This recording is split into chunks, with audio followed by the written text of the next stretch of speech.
Delighted to be in conversation with Sadhguru. What we'll do today is explore over the next hour or so what I'd call moral dilemmas.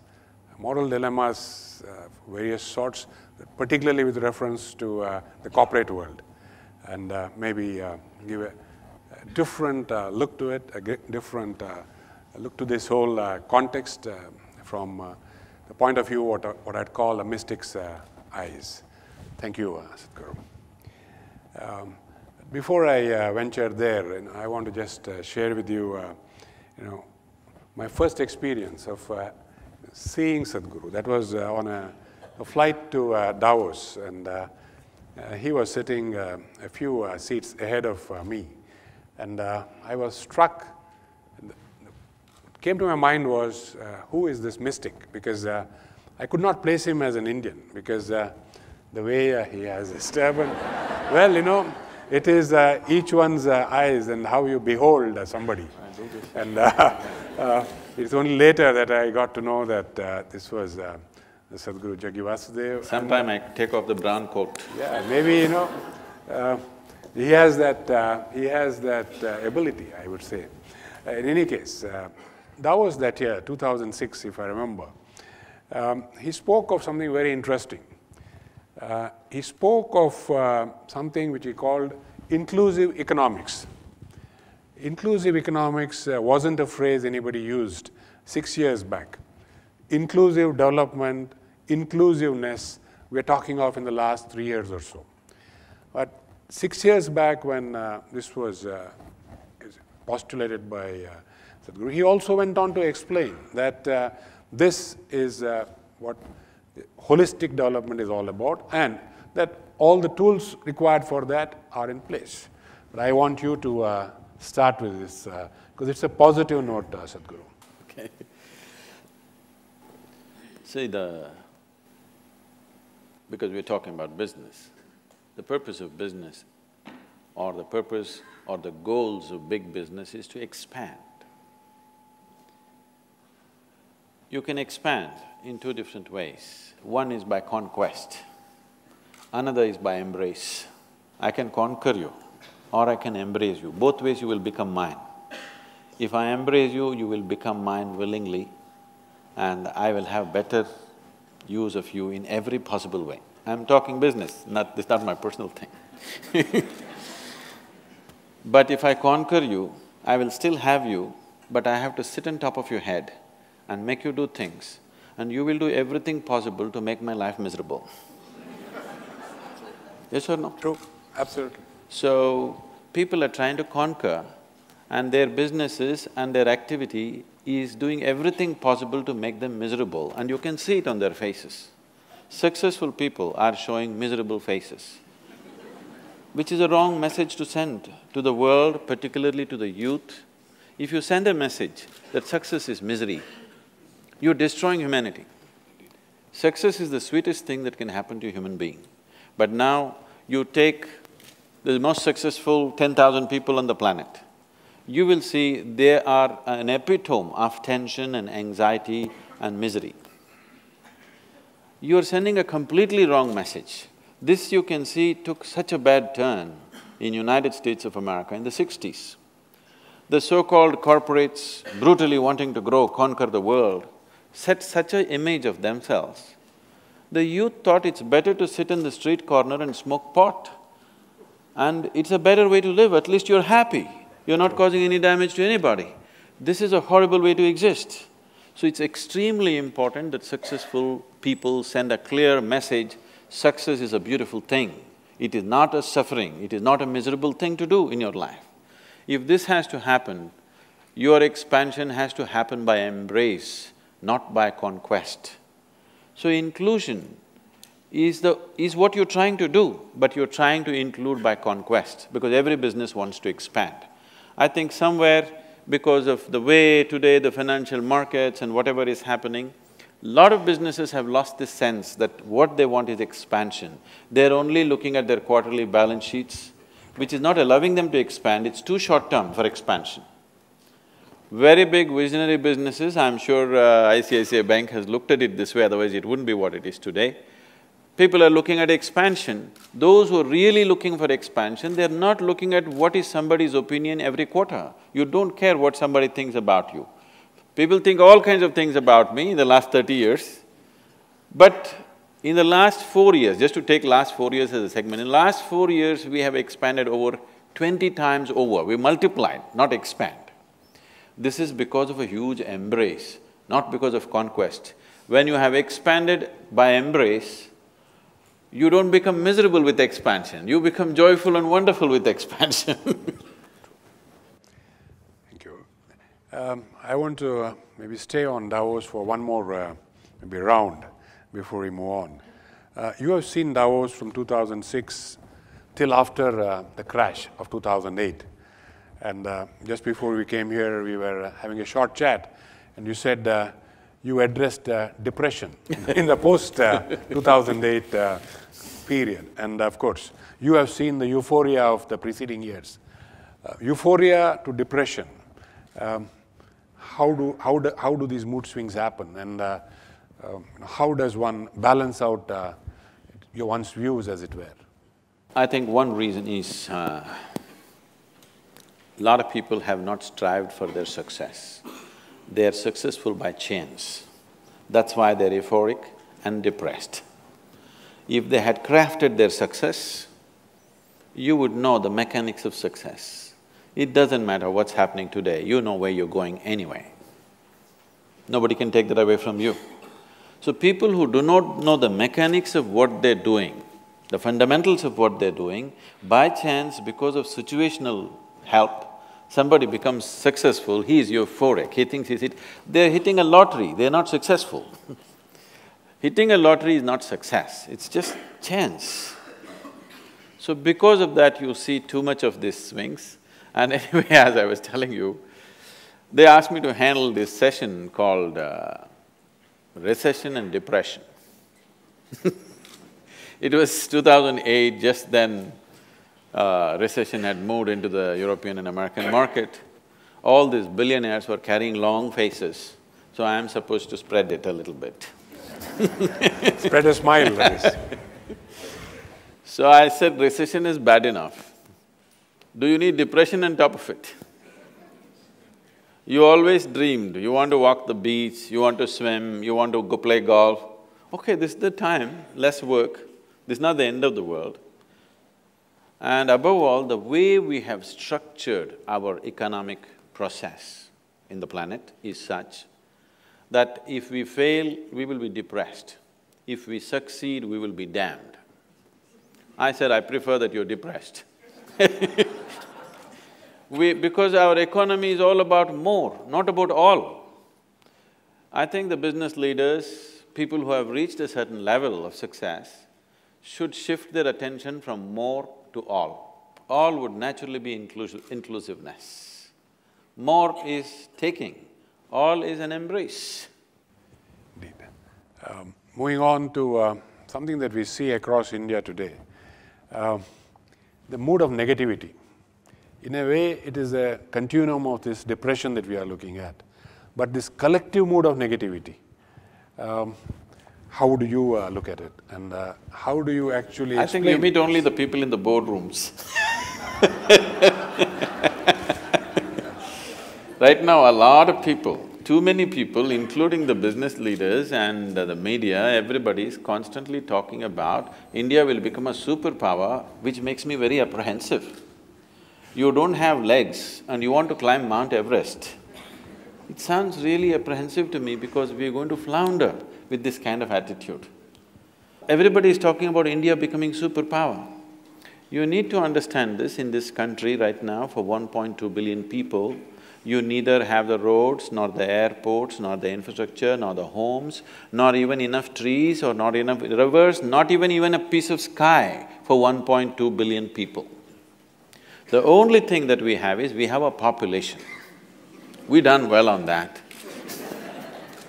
We have a huge population. If you transform this population into a very competent, focused, inspired population, yes, we could be a superpower in a different way than you understand superpower in normal sense. Superpower means people have always thought military might and something else. But we will be a superpower because just about anywhere you go, already we see that, but in a much bigger way, every company on the planet could be led by an Indian, that is superpower. We're all over the place. Somebody was telling, see, this is Bharat, Mahabharat is elsewhere else. You know, it's in a different place.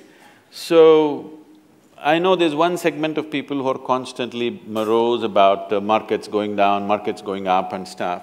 There's another level of people who are too loose in their thought that they think we are going to become a superpower. We don't have the fundamentals. I don't have to tell this to you, you know better. We don't have the fundamentals to become any kind of superpower. It's just too much of nonsense. Our problem is, we're too dramatic in our minds. We exaggerate our success, we exaggerate our failures. It doesn't matter, the crowd sees it that way, it's all right. But people in positions of responsibility and leadership should be able to see what is the reality, not imagining things about being superpower, not imagining things about going into dumps, both are not true. We are at a threshold. We are sitting with a possibility, a huge possibility in front of us.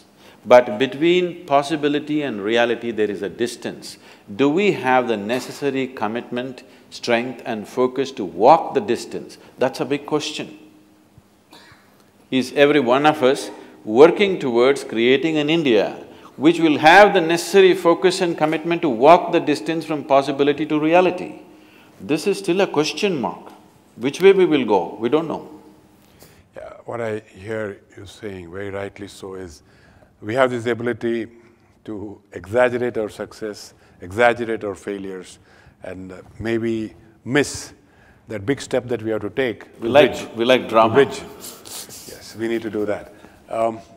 Moving on to something else, which in the corporate world I find people hesitate to say, and particularly in today's fast-changing world where things are changing at dramatic pace. Three simple words: I don't know. To be honest and admit it. I've seen you talk on this, and I've been fascinated by what you have said.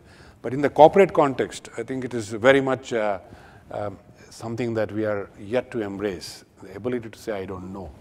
Your thoughts, Sadhguru? See, the reason, the only reason a human being will seek to know something is because he realizes that he does not know. If he does not realize that he does not know, there will be no longing to know, there will be no seeking to know, and definitely there will be no knowing. It's not possible. Whether it is spiritual seeking or any other kind of knowledge, you will seek only because you realize you do not know. If you think you know everything or you believe you know everything, you will be just too full of yourself, that's all. And that is a huge problem, that's a very big problem. Though we have a culturally cultivated humility that you see all over the place, everybody is like this only, but still too full of yourself. When you bend, nothing goes out of your head. It doesn't make any space, I'm saying. Because my head is open, that's why I'm bandaged, can you see? I think that this is something that we have to understand and acknowledge if we are to grow as a nation in a business context. One is the ability to say, I don't know. Maybe in today's context, recharge yourself every year in those areas which you don't know and then proceed. This brings me to another corporate question, a problem. Inability to have a clear mind. Perception clarity, as you have put it in your words, as applied to what we do. How exactly do we look at it, and what is it that you think will stand business in good stead? See, when you say you're a leader, why would 1,000 or 10,000 or 1,000,000 people think you're a leader? Because you are able to see something that others are not able to see. You have a little higher perch for some reason, for whatever reason, or you have a third eye or whatever. You have for some reason you are able to see something that everybody else is not able to see. That's the only reason why you will naturally become a leader, unless you are a Maharaja's son and we have to bear with you. If you have grown up to be a leader, that's the only reason. Because you're able to see something If you are able to do something that others cannot do, you would be probably an engineer, you would be something else and something else, but you're able to see something that others are not able to see. That's why you become a leader. A certain vision, a certain insight into the nature of things. What people will see tomorrow, you are able to see today. Not as a prediction, but you are able to see it and you are able to plan to get there before others get there. That's what makes you a leader. And now, if they don't have clarity of mind, today I see that wherever I go, particularly in the corporate areas, I wouldn't like to call it a corporate world because it's my endeavor to see that there's only one world, that people don't go on creating their own worlds. But in the corporate atmosphere, one thing that you see is people are tense and anxious because they think they are goal-driven. You want mangoes in your tree. If you sit there and do mango meditation, it's not going to come. If you nourish the roots, you never even looked up, never even thought of a mango, if you take care of the roots, one day mangoes will land on your head whether you want it or you don't want it. It will just happen anyway. But that whole thing is gone today, everybody has become goal-oriented and new age meditation teachers are telling you, don't bother about doing anything, just imagine and it'll happen. You don't have to do anything. Yes, it's going on, isn't it? Just think about it and it'll happen.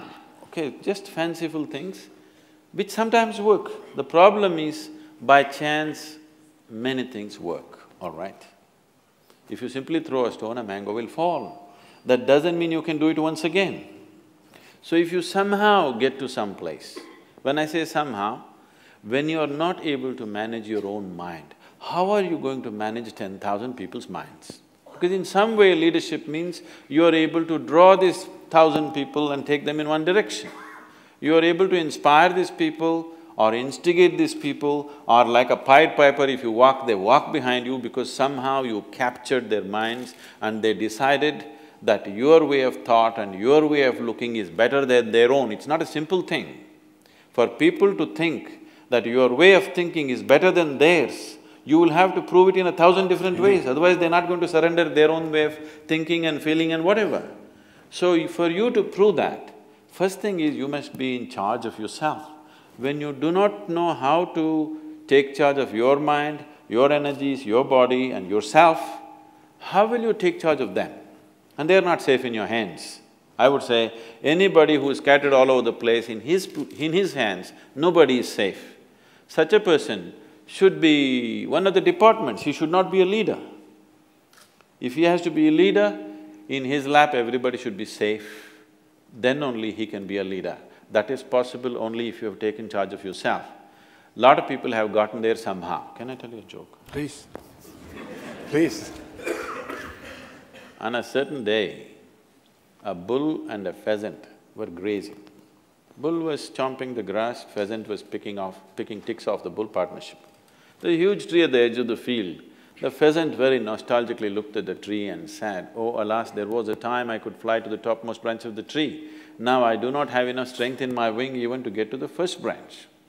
The bull very nonchalantly said, "That's no issue. Just eat a little bit of my dung every day. Within a fortnight you'll get there." Pheasant said, "Come on, what kind of rubbish is that?" The bull said, "Really, try and see, the whole humanity is on it." So very hesitantly, the pheasant started pecking at the dung, and lo, on the very first day it reached the first branch of the tree. Within a fortnight, it reached the topmost branch of the tree, just beginning to enjoy the scenery. An old farmer was rocking on his rocking chair, saw a fat old pheasant sitting on top of the tree, pulled out his shotgun and shot the bird off the tree. The moral of the story is, many times even bullshit can get you to the top, but it never lets you stay there. You know, the phrase was coming at the end, you know, where the joke really was cracked. I was just trying to sensitize I know. to the dung Sadhguru always says this, that drama is important. So, midway, I think we all thought the joke was already cracking, but we didn't hear the crack. We heard it crack at the last minute. A slightly more difficult subject for us. I'm sure not for you, honestly. Egos, because this is something that we deal with every day in the corporate world. You have egos across colleagues. You build, organization structures. I call them cages because very quickly it is like you are in your cage and you're protecting your cage and you don't want anybody to come anywhere near it, and so on and so forth. How does one deal with the egos? Or maybe a larger question, how does this whole thing arise and how do you, where does this conclude? You want a business answer or a spiritual answer? No, I want a spiritual answer. Business answer we try in our own crude way, but I think we now have to try from your eyes, how is this handled? See, a lot of people have taken on this mode. Whenever they do something nasty, they would like to blame it on you, but you are not willing to take it. So they blame it on Mr. Ego. Where is this Mr. Ego? He only comes in when you're nasty. When you're beautiful, when you're joyful, when you're loving, when you're wonderful, Mr. Ego is absent. Only when you're nasty, you want to put it on somebody else because you haven't found anybody else, you have invented one Mr. Ego. There's no such thing.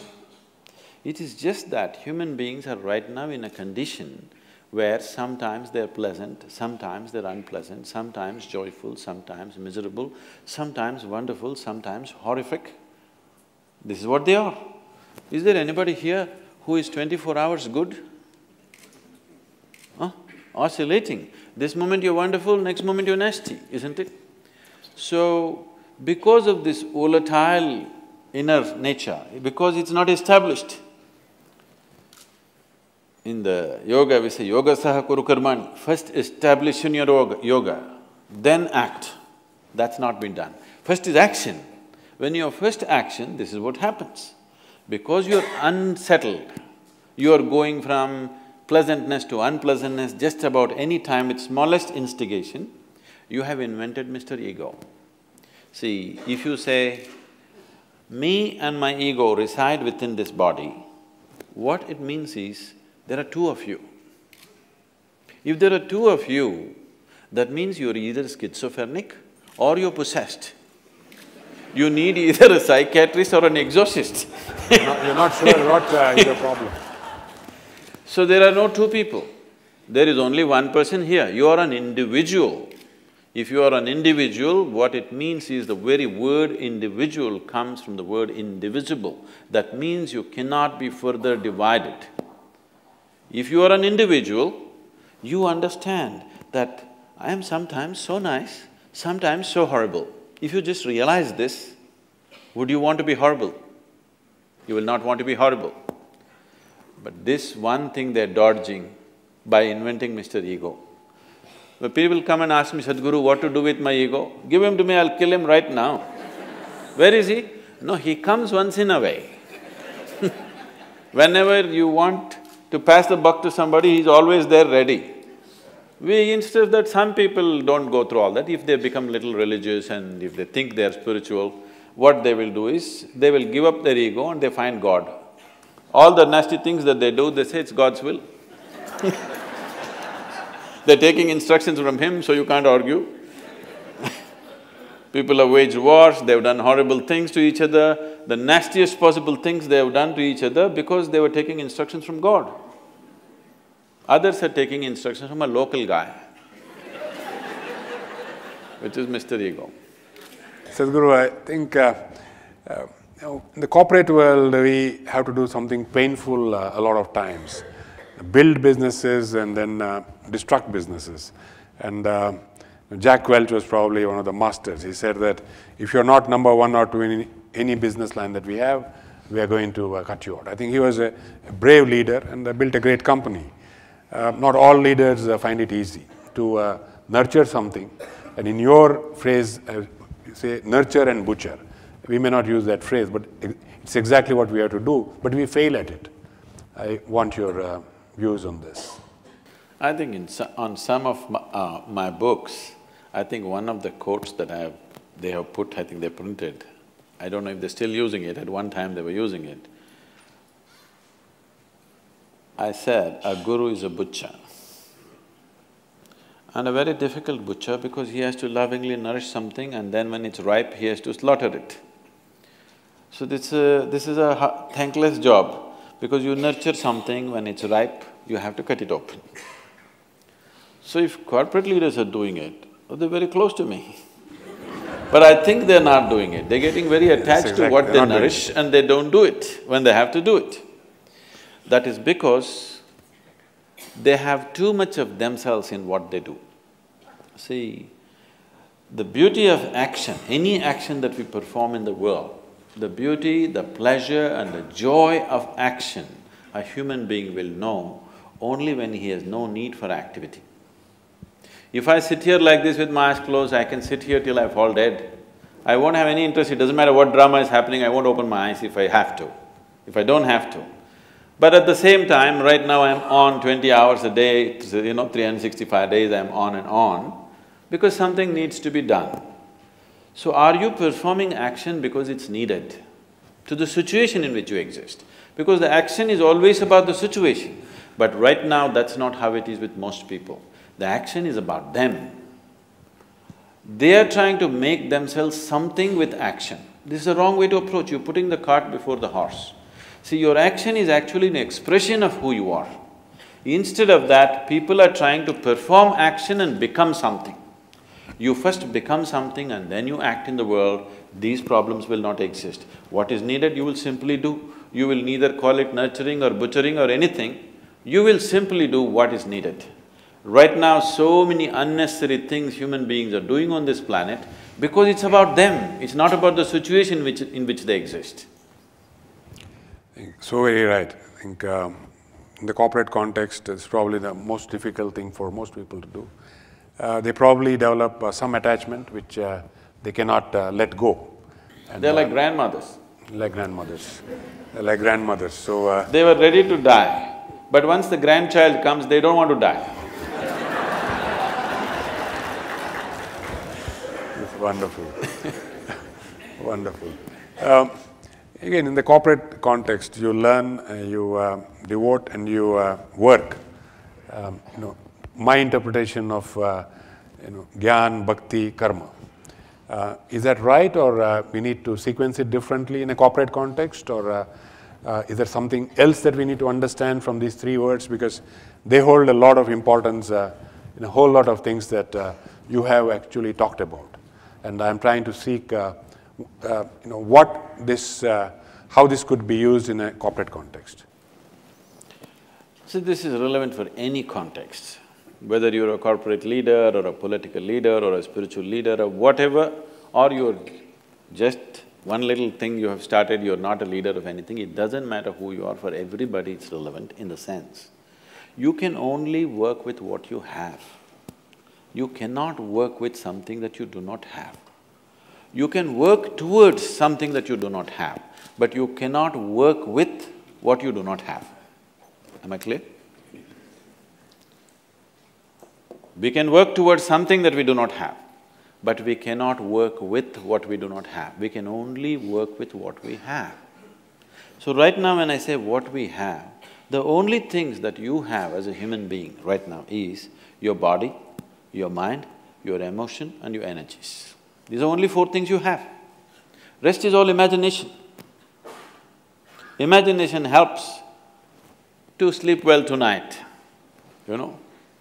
You're tensed up because of whatever is happening in the corporate world or in the share market or whatever else, then you say, this is all God's will. You can sleep well, it's a good tranquilizer. When Marx said, it is the opium of the masses, people took it as something negative. It is not a negative thing. Lot of people are able to sleep only because they believe in God, otherwise they wouldn't be able to sleep. This is a very inexpensive psychiatry, you understand? Really. If you go to the modern psychiatrist, he can take only one client at a time and he needs furniture. This is an inexpensive psychiatry. Wherever you are, whichever part of the world, nobody is around you, you say, God is with me, you can sleep well tonight. So, without this, most minds would break. It will take an extremely clear mind to exist here without the help of an outer agency. All others need it.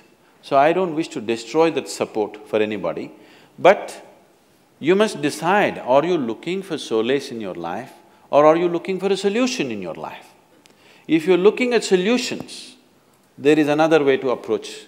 If you're looking for solace, just believing something always helps. So when you are a leader, I believe, it's eroding these days looking at many leaders, but when somebody says he's a leader, I believe he's a solution for millions of people who are not able to find a solution by themselves for whatever reasons. Yes? That's what a leader is supposed to be. But right now, in this country, you can become a leader if you create a problem. You don't have to find any solutions. Please don't take my advice, nobody should take my advice because you're Mumbaikars, I'm afraid of you. See, if you want to become a leader, by tomorrow morning you want to be a recognized leader, by midday, by the time the midday paper comes, by 12 o'clock tomorrow, you want to be a recognized leader in Mumbai, just, hire one segment, you don't need the whole hall. One segment of these people, maybe on 100 people, go, half of you block one main artery, ceiling. Why? It's easy to block. You block the ceiling and block one important rail route. By midday tomorrow, by the time midday comes out, you will be a leader in Mumbai. You build 10 ceilings, you will not be a leader in this country. You just block one or you break one instant.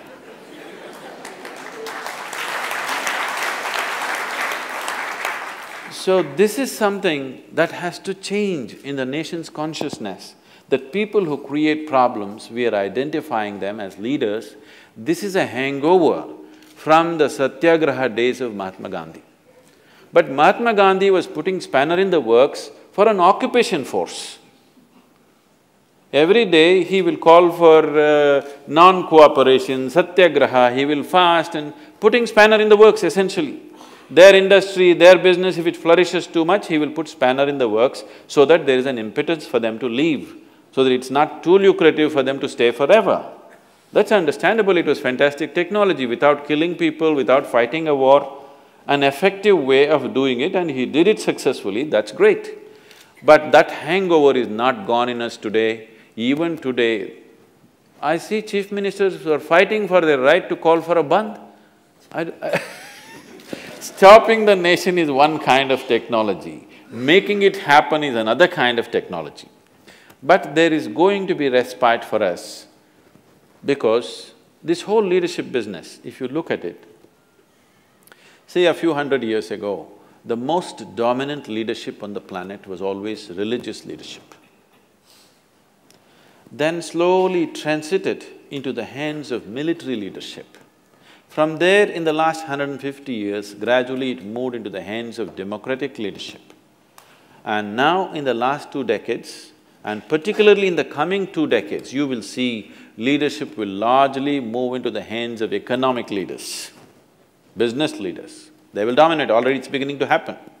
So we have moved from the shackles of religious dogma to the tyranny of military leadership, to the confoundedness of democratic leadership.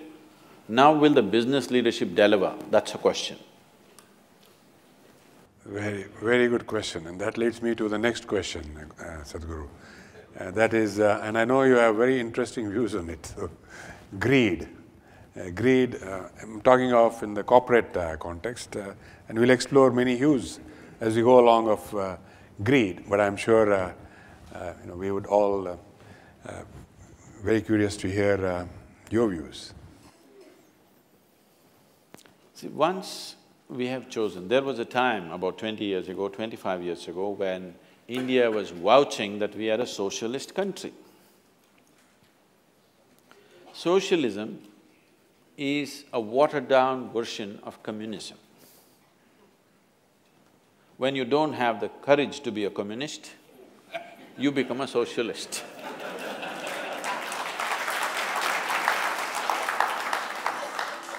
which has always been one of the serious problems with our nation, that we don't have the courage to say who we are, what do we intend.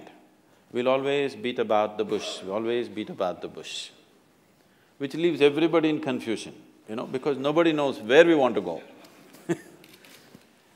So, communism as an idea is a fantastic idea. Karl Marx might have known a lot about economics, but he knows very little about human beings. He predicted that the richest nations in the world will become communist. People will share their wealth with each other, and how wonderful it's going to be the world. It's a fantastic dream. It's a beautiful dream. It's one of the best dreams the world has dreamed, that everybody will be equal, everybody will have everything, nobody has to… it's by our need, not by our greed. You may produce $1 billion, I may produce nothing, but you are willing to share with me. There's a very beautiful story, incident which happened when Mark Twain visited. He was so excited. Wow, rich are going to share their wealth with the poor and everybody is going to be equal, equal opportunity for everyone. This is fantastic. Everybody wanted to go. Lots of thinkers and authors from America traveled to Russia because they were so excited. This is it, the world is going to change. So Mark Twain was walking in a country road. A country Russian gentleman was walking in front of him with 2 hens under his arms. He ran up to him, caught up, and he said, "Comrade, are you really a communist?" He said, "Yes, I am a party member." He said, "Is it true that if you have 2 bungalows, you will give away 1 to your comrade?" "Of course. If I have 2 bungalows, I will give away 1 to my comrade. I am a party member, I'm an office bearer." "If you have 2 carriages, will you give away 1 to somebody who needs it?" "Of course, I am a party member, I am the president in my village. I have to and I will." "You have 2 hens, will you give away 1 of them?" "What the hell, that's all I have." So people wanted to give away what they don't have.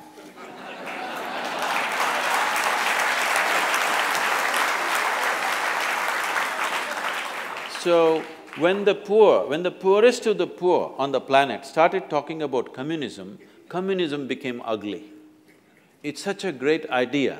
If the rich and the wealthy and the capable had taken it, world would have become an ashram. Yes, it would have been a perfect spiritual setting, really, if the rich had taken it. Now the poor took up the idea. What they could not earn, they want to take it by beating. Banditry became a philosophy.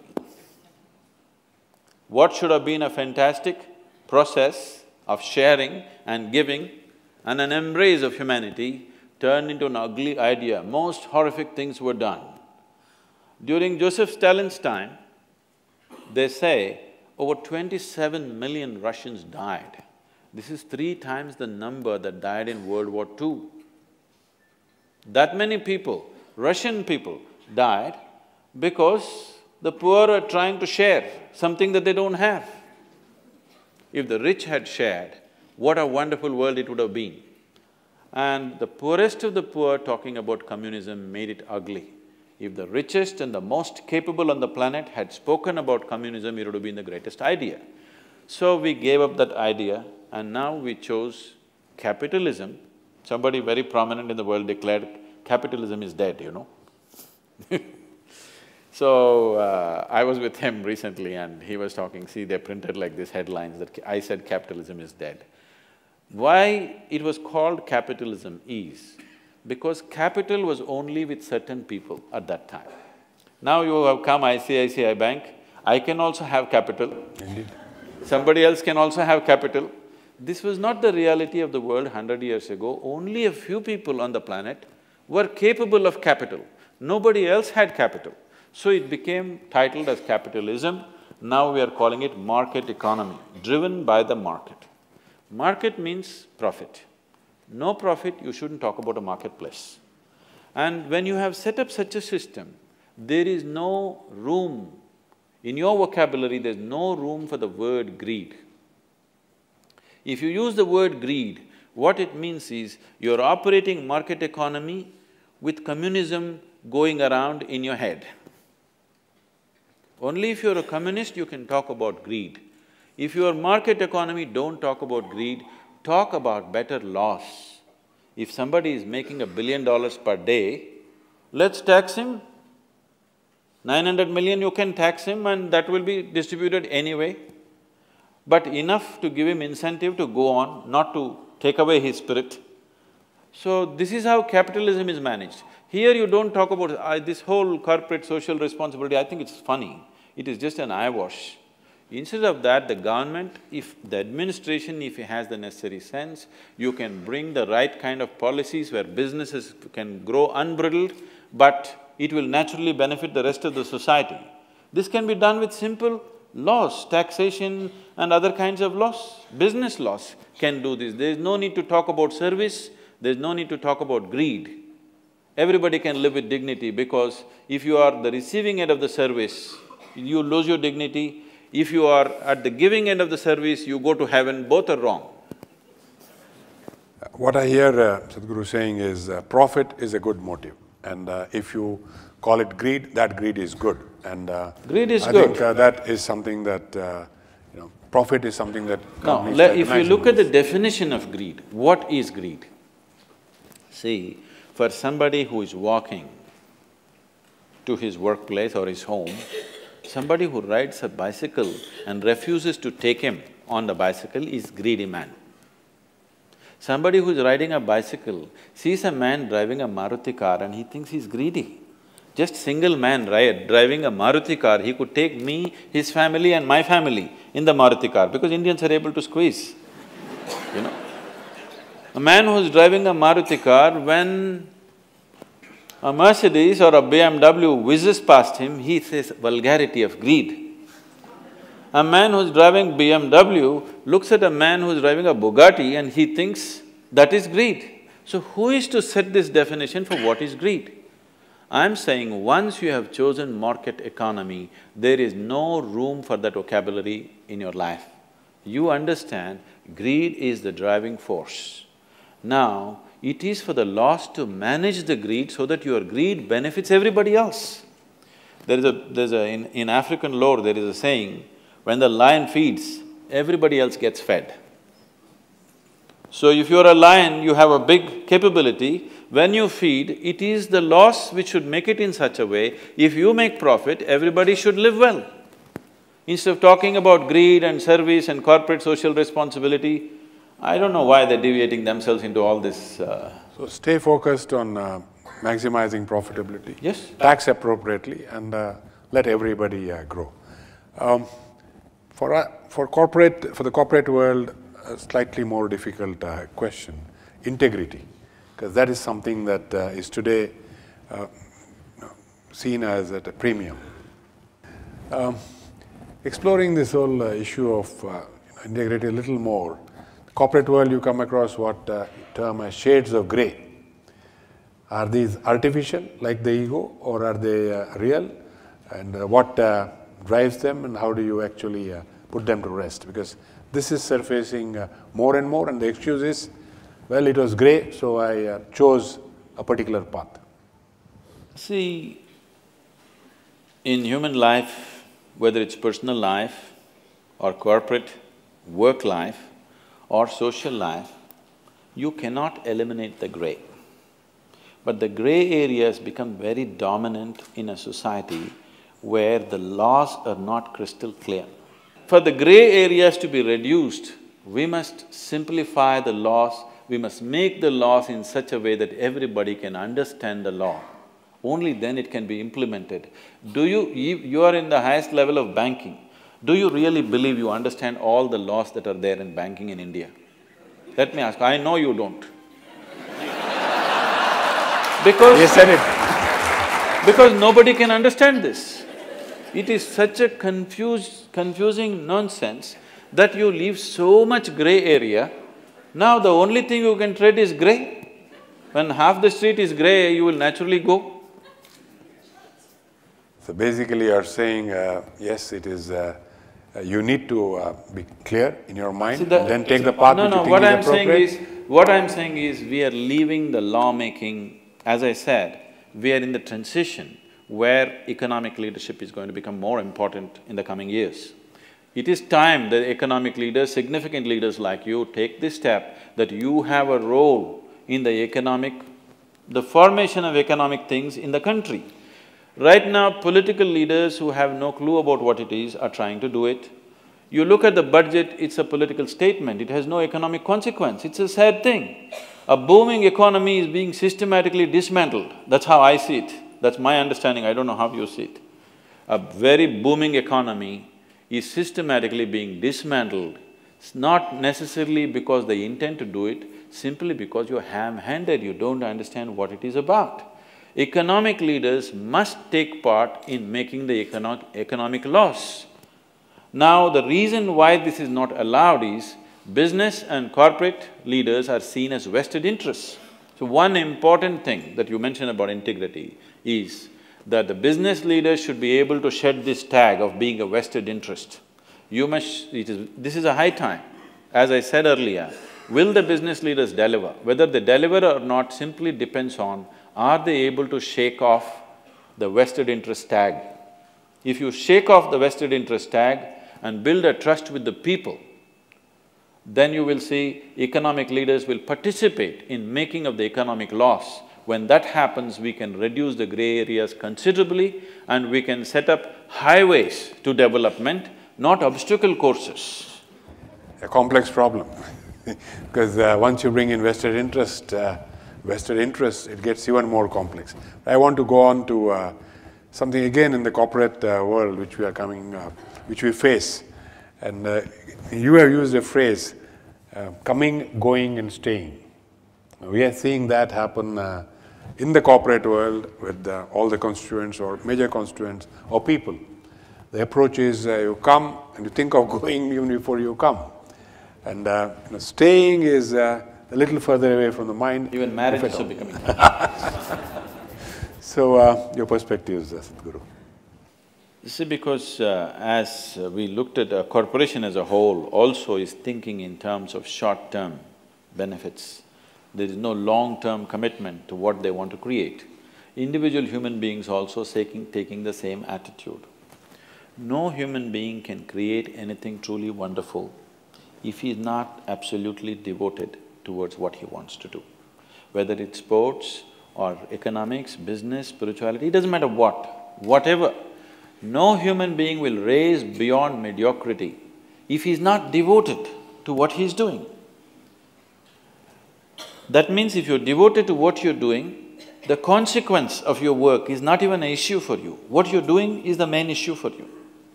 Now, whether you stay in this company, that company is not the problem, but you want to create this is the problem. If you have that focus, then where you are doesn't matter, benefits will happen. The chances of you coming and going is very limited because you would like to… because it takes a certain amount of time to build teams, it takes a certain amount of time to evolve into a trustful position in any organization. Without people around you trusting you, without people around you looking up to you, nobody is going to achieve anything significant. Only they may get better salary. If somebody gives them few thousand rupees more somewhere else, they keep shifting.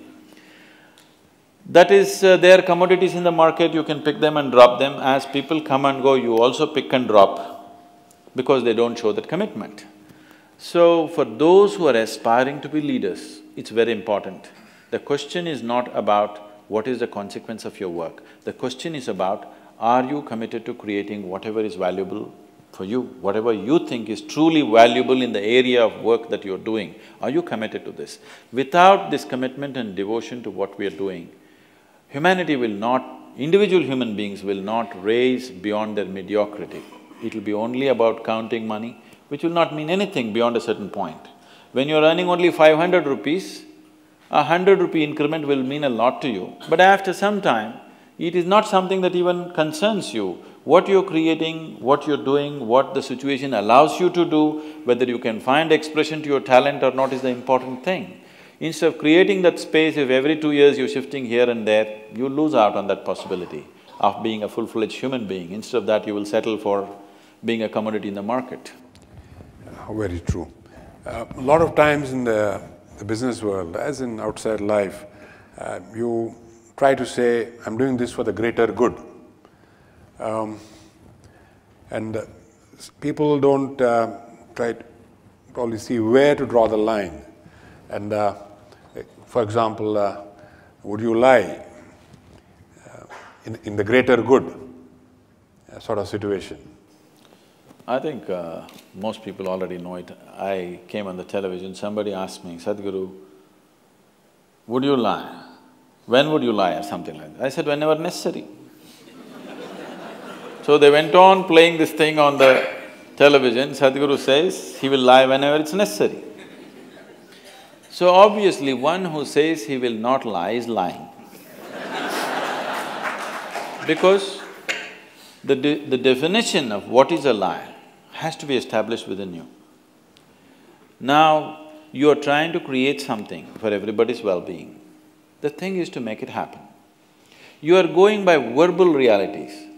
What is true and what is not true verbally is not the thing. In reality… So right now, let me ask a simple question to all the audience. See, right now, there is one new kasab walking on the street. I was there also. He asked… because he wants to find a packed house for his work. He asked, are there people in the hall? Tell me, shall I lie or tell the truth? You tell me, accordingly I'll do. Should I lie to him or tell him the truth? I will lie to him without batting an eyelid. I will. If you don't like it, I can't help it, that's how I am. Yeah, and that's a very, very, very perceptible… Because the question is, are you ruled by morality or are you ruled by your consciousness of inclusiveness? That's a big question. Are you existing here as a piece of life or are you existing here as psychological structures of morality? I am here as a piece of life. My life reverberates with every other life and I will do whatever I have to do for that, whatever. So there is a concept of greater good, as long as the good is something that you can clearly identify, evaluate and then take a view on. I wouldn't say greater good or lesser good. Is your action inclusive or exclusive? That's all the question is. Inclusive means you're trying to take everything inward, exclusive means you're trying to push things out. Whenever you do something, will this lead to a larger sense of inclusiveness or will this set up exclusiveness? This is the question, this is the only crime on the planet, isn't it? See, nobody has to tell you, nobody has to teach any human being, do not cut up your child, do not cut up your own little finger. No such thing is needed because what is a part of you, with that you are safe. What you think is not yours, that is where the problem is, isn't it? Someone said, you know who, he said the other is hell. If you think there is something other than you will start creating hell anyway. If you see everything as a part of yourself, then whatever is needed you do. That was very well put. In fact, it drove home the point so well and you used such an example where nobody felt guilty in taking a view. I'm saying this because some time back, the same question was posed by a professor in a different way. Same situation. He says, to find out where this person is going to next attack or do something, we need to torture him. Will you torture him or not? Now, I think the example that you used brought out the morality of it very clearly. That is it an inclusive act or is it not an inclusive act? And you take a view based on that. No, we have found better solutions. In India, because we are a land of truth, we have a truth serum. We don't beat them anymore. The question I have is still in the corporate world. One big issue that is coming up now is work-life balance. And the young Indian is today seized of this question, as indeed young people everywhere in the world? So, particularly in the American milieu, I see, because I mix with this, people there. In India, it's not so tight. People still are little between both. In United States, it's so strictly done. Friday morning, they're already in their beach shorts in the office. Inside their trousers, they got beach shorts. When they come out of the parking lot, they're pulling it out. Because Friday evening, they don't want to be seen in their pinstripe. They want to be seen in the beach shorts. So this distinction between work and what is considered fun or pleasure is too stark. That is mainly because you're suffering your work. If you are enjoying your work, that distinction wouldn't be so stark. If you went to your work like you're going there to have a love affair, if it was a love affair, for me my work is a love affair. If I work 20, 22 hours a day, I don't feel that, something has been taken away from me, because you're doing what you care to do. If you're doing what you really care to do in your life, if you're constantly creating what you care to do in your life, everywhere you go, no matter whether it's a workspace or on the street, wherever you're constantly striving to create what you care for, then you will see you're like on a holiday, always. It's always pleasure. Sometimes you need a break from this thing for the physical body. If you need a break from work, I think you need to look at yourself. That means you're doing something that you don't really care for. If you're doing something that you truly care for, why would you want a break? I would like to have 48 hours per day, if it's possible. But even a mystic is not given extension. They're just strict on the 24-hour schedule. I'm willing and I'm energetic enough to go 40 hours a day, but they don't give extra time, I asked this question of Sadhguru as we were driving here, how long is your day? Very diffidently. And Sadhguru said, well, it's around 18-20 hours. And of course, if needed, it extends even longer. I didn't know that it extends beyond 24 hours. No, they don't I give… can well believe that it extends beyond 24 hours for you. No, even a mystic and a yogi is not given even a minute's extension. That's a problem with the creation. Doesn't matter who you are, you don't get an extension, it gets over, it gets over. So, now this distinction between work and pleasure being so stark is not a healthy thing. That you enjoy the weekend and you suffer the week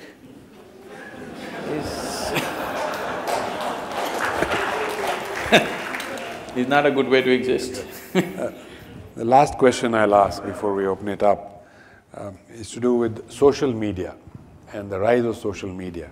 How do you see that impacting our lives? And as broadband connectivity grows, and it's growing at a rapid pace in India, I think 1 billion Indians will be connected and could be participants in this big net, as it were. I even met the person who started this Facebook thing.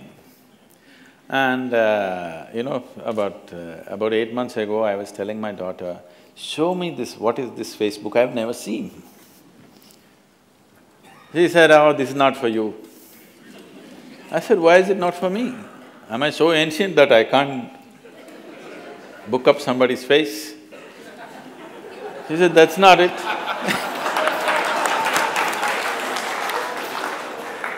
She said, that's not it, you are anyway connecting with millions of people just like that. So why do you need Facebook, she said. I said, but I want to see what it is. She said, no, it's not for you, it's just rubbish. Then I said, it's rubbish, why do you go on it? She says, I have no other way to connect. You just connecting with people like this, so you don't have to go on it. I have no other way to connect, so I go on it. And my time on the Facebook is she was telling me, it's from the age of 16, now she's 22, she said, it is reducing for me because I'm able to connect better as the days go by. And when I was 16, I couldn't connect with anybody, so I was always on the Facebook. Now I'm able to connect better, so I'm going off the Facebook gradually, but I'm keeping it like a little bit.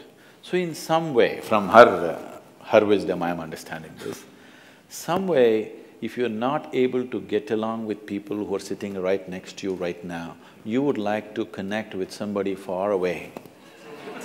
It's safe.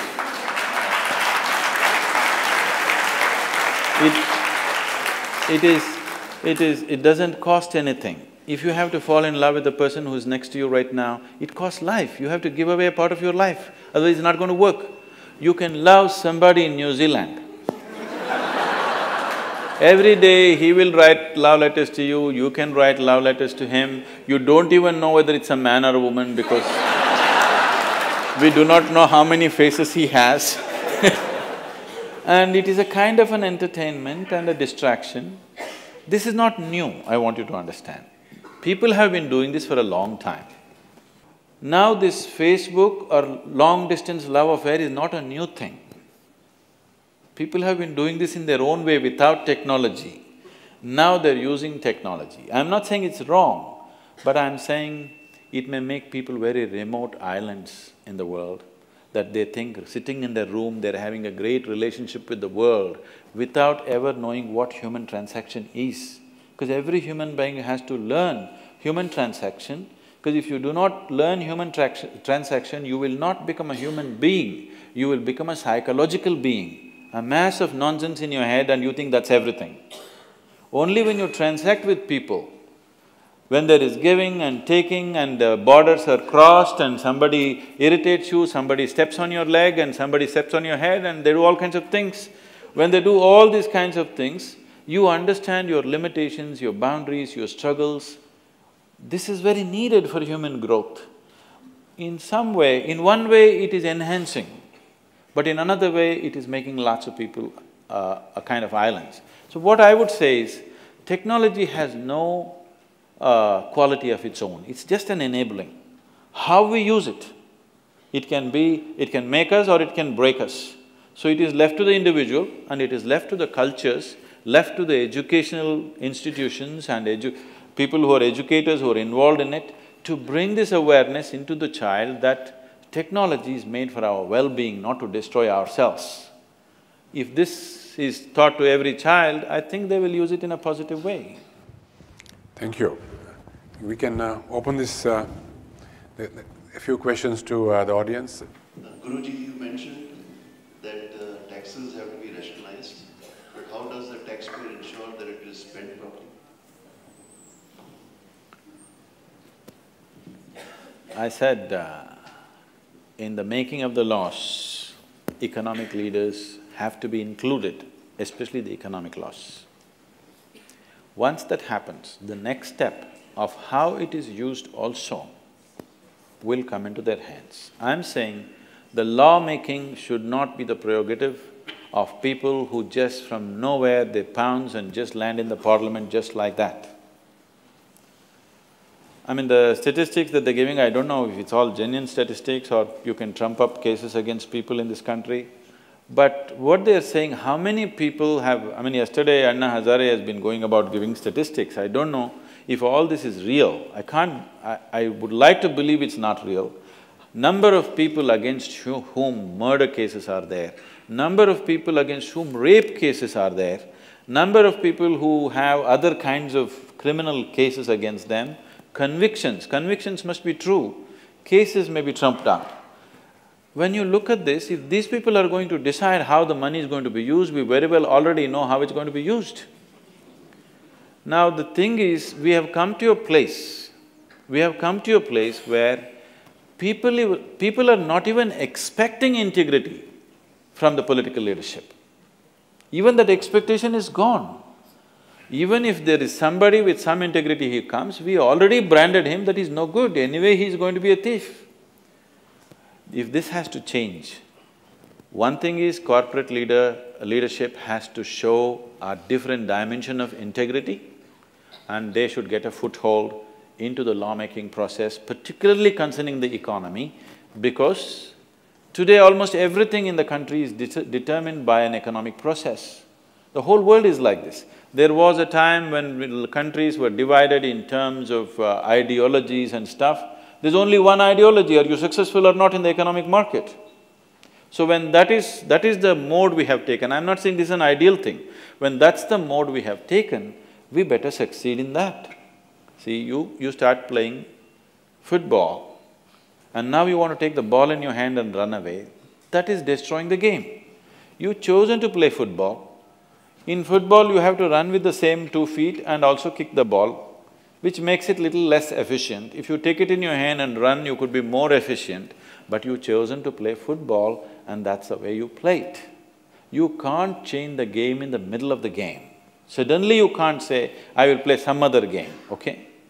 Now we have chosen a market economy, our business is to make it a successful process which will bring well-being for all the people in the country and in the world.